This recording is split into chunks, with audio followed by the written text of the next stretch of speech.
In today's video, I get to sit in the front of the 747 in a first-class seat, and it costs me a lot less than you'd think.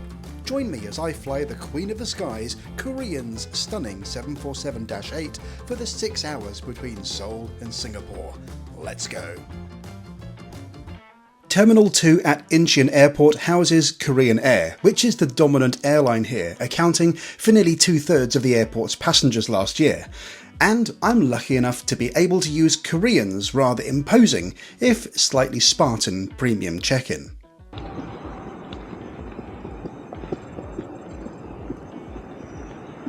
Good morning. Taking prestige class today? Yes. Yeah, where are you heading to? Singapore. Thank you, Rosa. Thank you.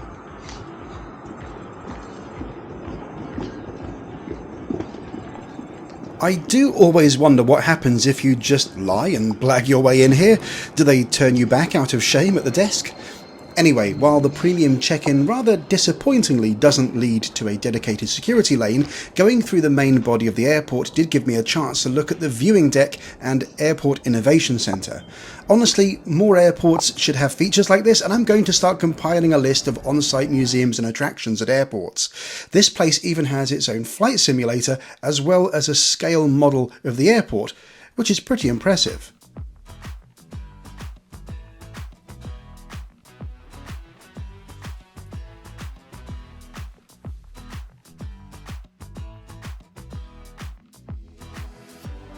I absolutely can't believe I've managed to score the front row on a 747. Again, this is going to be an amazing flight, but first, before we get on board, we're going to the Prestige Lounge, which is actually not far from where our flight's going to depart from.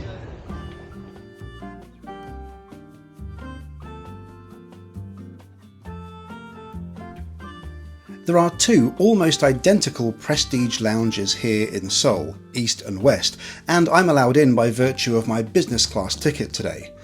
I'll be straight up with you, this lounge isn't very good. Korean is a huge airline in a very competitive market in East Asia, and I have to say, I really expected quite a lot more. This is just one big sterile room. It's not interesting, it doesn't contain any character or local interest, and really has the feel of a slightly upmarket bus waiting room, other than the banks of food here, which admittedly are decent. It is the one redeeming feature of the lounge that there's a good array of hot food on offer. But I'm looking forward to some great Korean food on board, which I've pre-ordered, so I'll have to pass.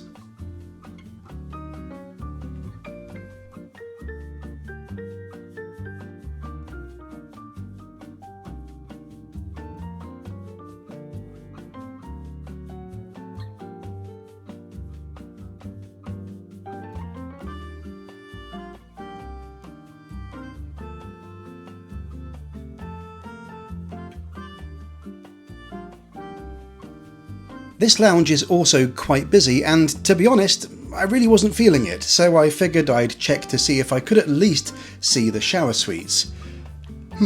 Well, it's not been a resounding success, that visit, so it's out to the main terminal. Just because you have lounge access doesn't mean you have to stay there.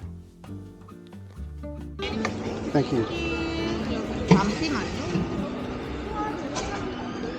It's always a little bit perverse when you find the terminal is a lot more chill and relaxing to spend time in than the lounge. I've got myself a little coffee and I'm going to head down to the gate, but first let's have a look at today's Boeing 747-8 and have a look at the configuration.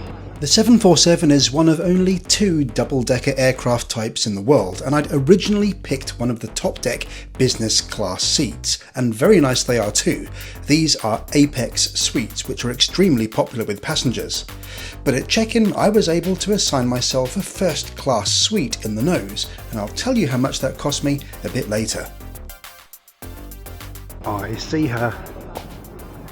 Wow, it's so weird to be up above the 747. Korean has 12 747-8s, 7 of which are freighters. Our passenger version was delivered in 2017 and seats 368 passengers in 3 classes, 314 in economy, 48 in business class, and just 6 passengers in first. This is the second to last passenger 747 ever to be built, some 50 years after production line opened. It's a real privilege to fly one of these increasingly rare beasts in any class these days. 원준 승객 3번 준 승객 순서로 탑승이 진행될 예정입니다. 본인 확인을 위하여 탑승구에서 A quick reminder before we board, if you're enjoying this video and want to see more from me, subscribe. It's free and you'll be notified of all of my future videos if you tap the bell icon. You'll join a community of hundreds of thousands of trip report enthusiasts just like you. And here we go, I'm going to be first on board. I can't wait to get on board this jumbo.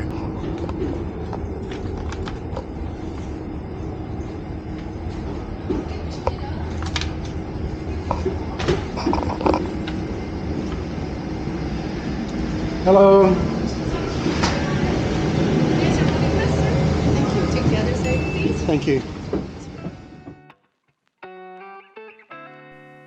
And welcome aboard the 747 and the iconic nose section. I paid $270 for my upgrade, which, to be clear, is just for the seat. The service will be the same as regular business class, as Korean don't sell first class on the Singapore route. And I really wanted the buzz of sitting in the very front row in front of the pilots. Seat 1J is mine today, and 1A isn't occupied, so I've got the whole front to myself. Waiting at my seat are a large pillow and bedding and an amenity kit.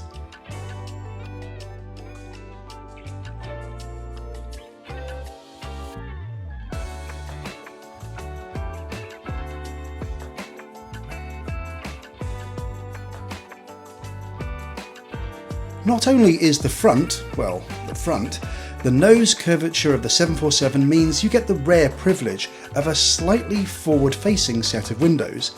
There really is nowhere quite like this in the skies. And you might wonder, what is actually in front of the seats here? The answer is a weather radar in the pointy bit, and behind that, a small closet for passenger rollerboards and jackets. This seat is called the Kosmo Suite. It's Korean's first class seat, which debuted in 2015, which, my goodness, is now 10 years ago. There are also full-height closing doors, which we'll look at later, plus a ton of storage. You can even keep a rucksack underneath the Ottoman footrest.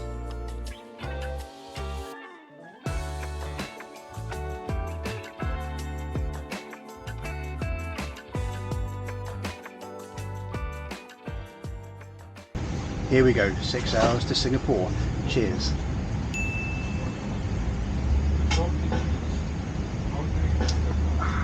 Let's get this show on the road.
This is the biggest aeroplane seat I've sat in this year. Just 6 seats in the nose means a lot of space. British Airways used to get 14 first class seats on their old 747s, so this is seriously spacious. Each seat is a whopping 25 inches wide, just at its narrowest point. As I've mentioned, storage is not going to be a problem here, and I really like how the seat controls are secreted away under a panel. There's nothing worse than accidentally triggering them by a stray arm at the least convenient moment. There are also 2 substantial storage cubbies in the side wall of the suite.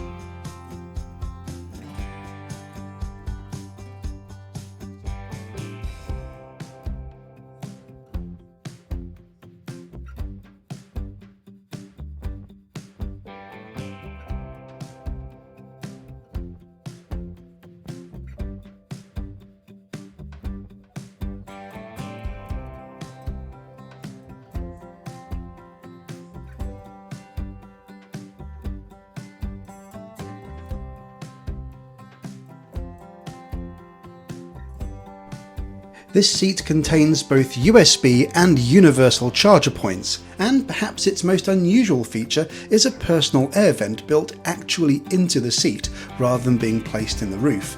Asian airlines don't tend to install overhead air vents, so this was a cool, if you'll pardon the pun, feature.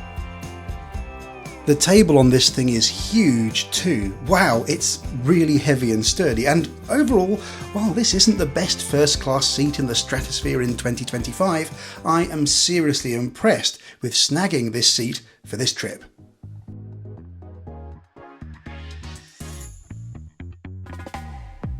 Korean has proper paper menus on this route, and while the alcohol selection is a bit pedestrian, I did enjoy the options for food. 3 main courses to choose from, with more available for pre-order, is pretty solid for a mid-range 6-hour regional flight.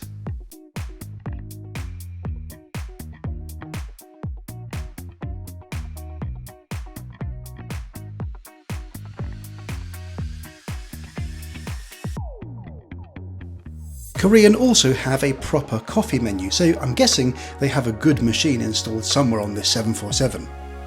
I really do like the trend these days of being able to choose your main course online, and Korean offers all business class passengers departing Korea on flights which are longer than 90 minutes the option to pre-order.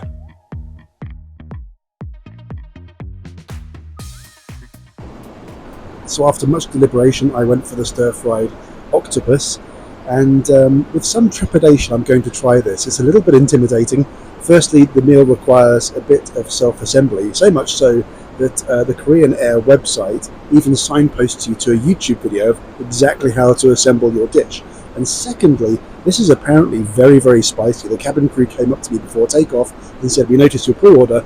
Are you aware it's very spicy?" And I said, "Yes." To be honest, I'm not 5,000 miles from home to stay safe, so let's try something new. Let's see how this goes. This is apparently a Kir Royale, champagne and blackcurrant cassis. I'm not sure they've made one before, and I had to give it a bit of a stir myself. That's better. Being honest, I found Korean's amuse-bouche and starter a bit bland, but I do appreciate being given cutlery for each course. This is how a restaurant does it, and I'm surprised at how many premium airlines don't and expect you to reuse your cutlery. And here's my pre-order, nakji diopbap, stir-fried octopus. There's a warming soup side dish, steamed rice, octopus in spicy sauce, cucumber pickle and spicy bean sprouts. And yes, there really is a video. I'll link it in the description.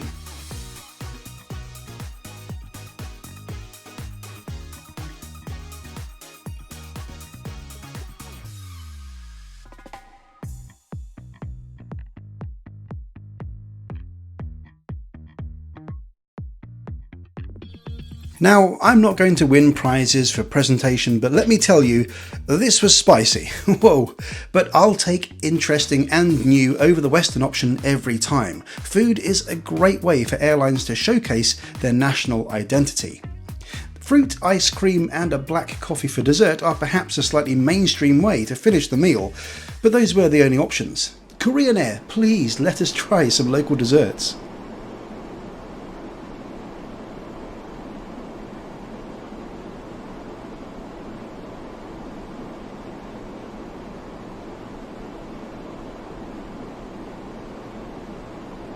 The toilets behind first class on the 747-8 are pretty large, and I like how there are some individual amenities packed away in here. Even though the kits at the seats contain toothbrush and toothpaste, it's duplicated in here for some reason.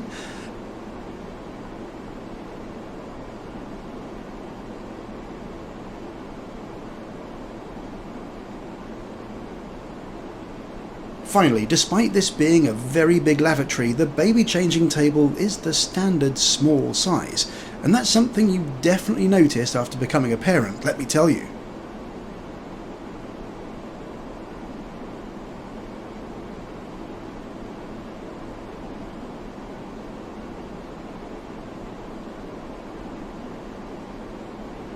I'm always surprised that amenity kits made such a resurgence after the COVID pandemic, which took from us not only the early demise of many a Boeing 747, but things like in-flight magazines deemed surplus to requirements and too much weight to justify carrying.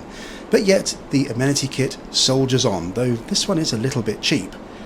Headphones are also provided. Now these aren't great, and more airlines are now working on allowing you to pair your own headphones with the in-seat entertainment, something I think is a great idea. I did find this on the entertainment though. Let me know if you're a nervous flyer. I do get lots of comments saying my own videos help in their own way, and I'm always happy to read them.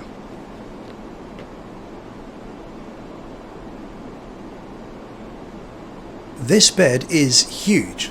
Well, what else did you expect me to say? It's 83 inches, or 2.1 meters long, and the width with the armrests down is 32 inches, about 81 centimeters.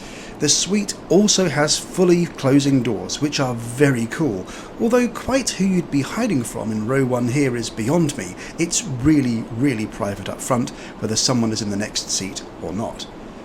For some reason, however, I just couldn't get comfortable in lie flat mode and resorted to a herbal tea and the recline function to get some sleep.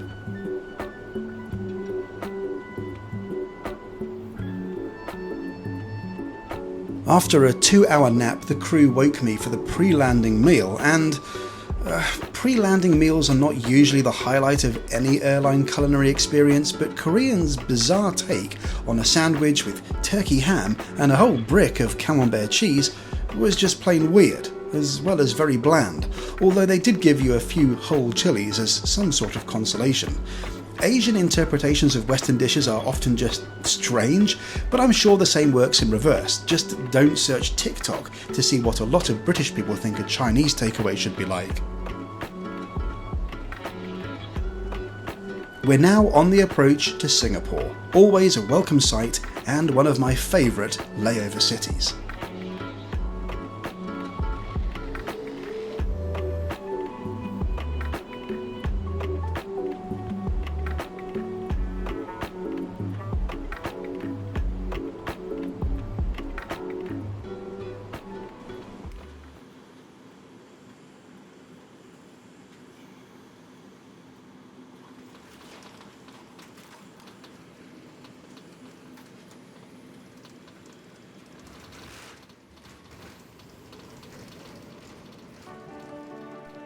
And so we're down in Singapore. I paid £670 one way from Osaka to Seoul to Singapore. The first leg was on their brand new A350 by the way, and the link to that video is in the description. Korean has aims to be a world-leading airline after its merger with Asiana. And I didn't really think much of the lounge, and the food was interesting but perhaps not market leading. However, Korean is still a great classic airline. These 747s are a delight to fly on, and I think the Kosmo Suite upgrade is an amazing way to unlock that first class seat experience without splurging thousands on long-haul intercontinental first class. This was a very memorable flight, and one I'd been looking forward to editing, and I hope you enjoyed watching the video as much as I enjoyed making it. Thank you so much for watching, and I'll see you in the next video. Bye for now.